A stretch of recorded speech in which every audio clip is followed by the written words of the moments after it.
What is going on, everybody? Welcome back to the channel. And if you are new here, make sure you smash that subscribe button and turn on notifications because we are covering every single move the Toronto Maple Leafs are making this offseason, and let me tell you, it has been absolutely insane.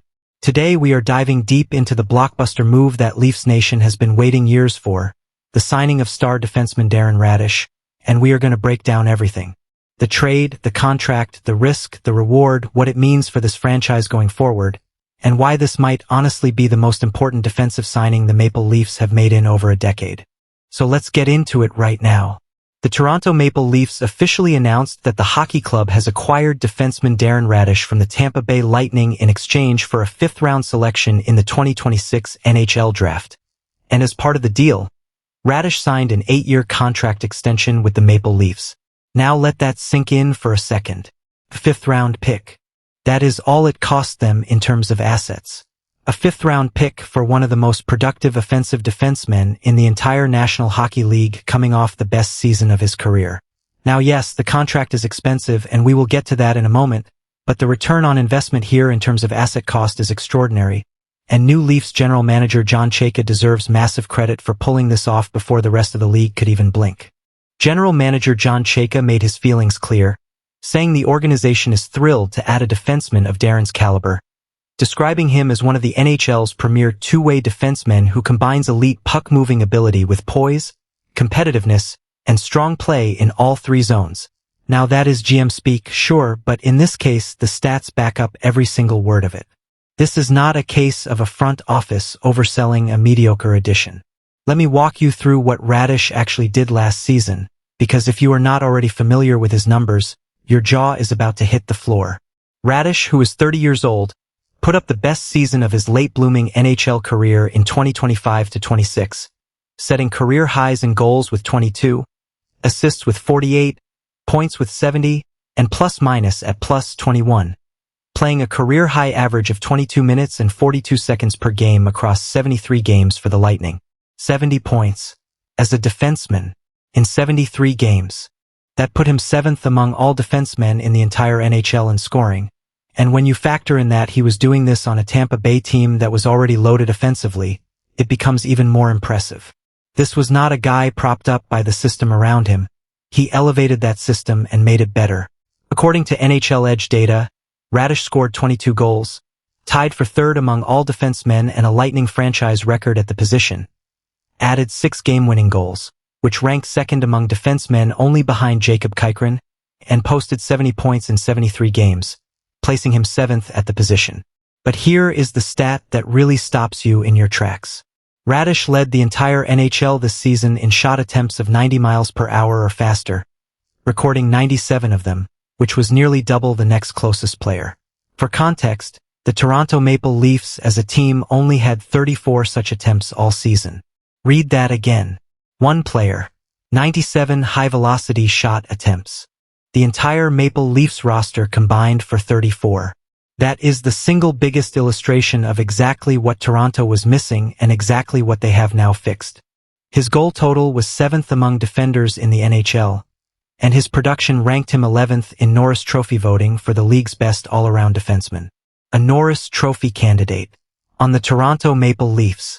After years of watching this team's blue line get exposed in the playoffs, after years of watching opponents walk into the zone without resistance, after years of fans screaming for a true number 1 defenseman who can do it all, the Leafs finally have one. And they got him for a 5th-round pick. Somebody pinch me. Pro hockey rumors.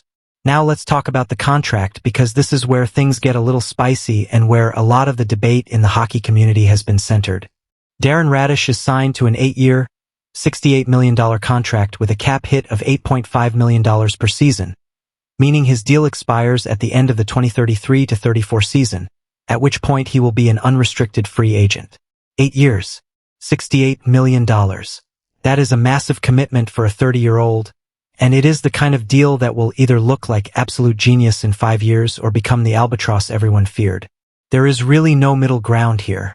The Maple Leafs are going all in on Raddysh, and that is a bold statement from a franchise that spent the last several years seemingly incapable of making bold decisions. Raddysh has a no-movement clause throughout all 8 years of the contract, meaning he cannot be traded or sent to the minors.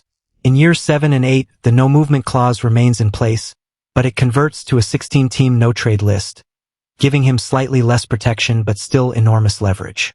A full no-movement clause for all 8 years. That tells you something about how badly the Maple Leafs wanted this guy and how confident they are that he can deliver at this level for the long term. When you give someone a full NMC over an 8-year deal, you are not hedging your bets. You are all in, no exit strategy, complete faith in the player.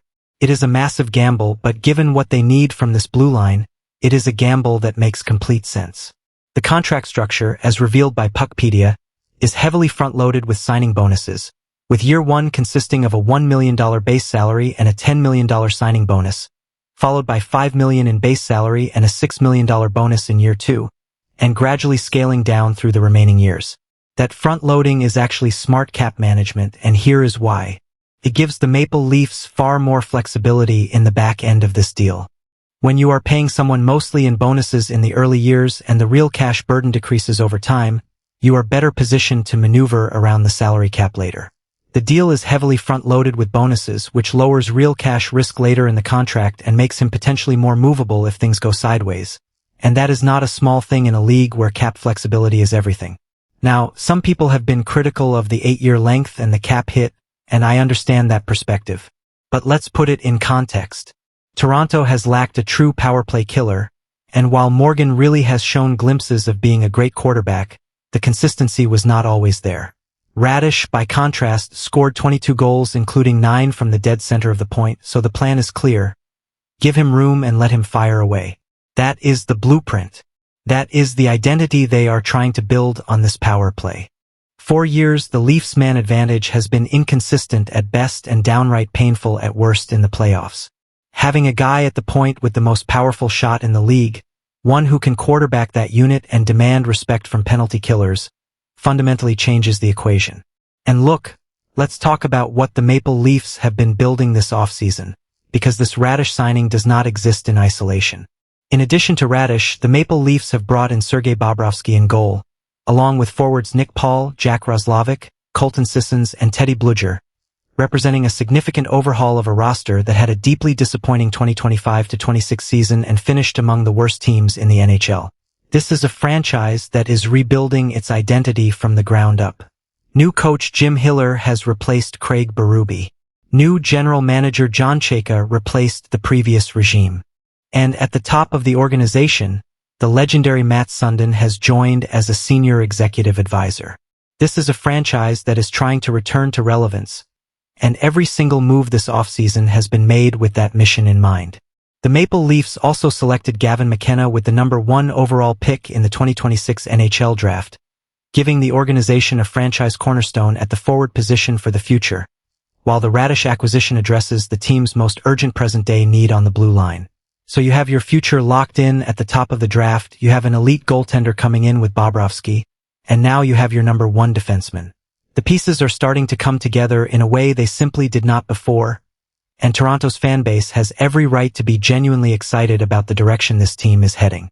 Let's also give credit to where this deal came from.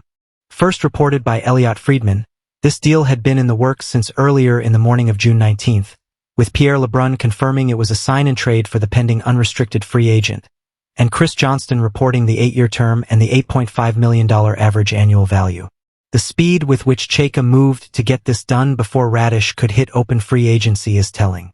The Leafs' new general manager knew that if Radish reached July 1st, every team in the league would have been lining up to make their pitch. Washington, Carolina, Dallas, you name it. Teams that needed defensive help were salivating over the idea of a 70-point defenseman being available on the open market. Chayka did not let it get there. He picked up the phone, got it done, and made sure Radish became a Maple Leaf before anyone else got a real shot at him. Several teams were reportedly interested in Radish before Toronto completed the deal, and the trade came after Radish enjoyed a breakout campaign that dramatically increased his value across the league.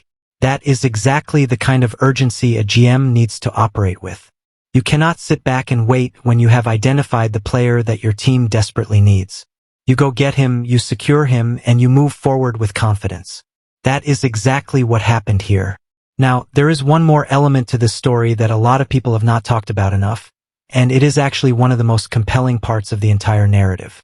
Darren Raddysh is a Toronto native who went undrafted out of the OHL's Erie Otters, signed a minor league deal with the Blackhawks, spent time in the AHL system with Rockford, then signed with the Rangers organization before eventually making his way into the NHL through Tampa Bay's system with 3 separate contracts before finally breaking through. This guy was told no repeatedly. He was not a first-round pick. He was not a celebrated prospect. He clawed his way from AHL journeyman to NHL star through sheer will and work ethic. And he did it all while dreaming of one day playing in the city where he grew up. And now that dream is reality. Raddysh is not just the Maple Leafs' new #1 defenseman. He is a kid from Toronto who earned his way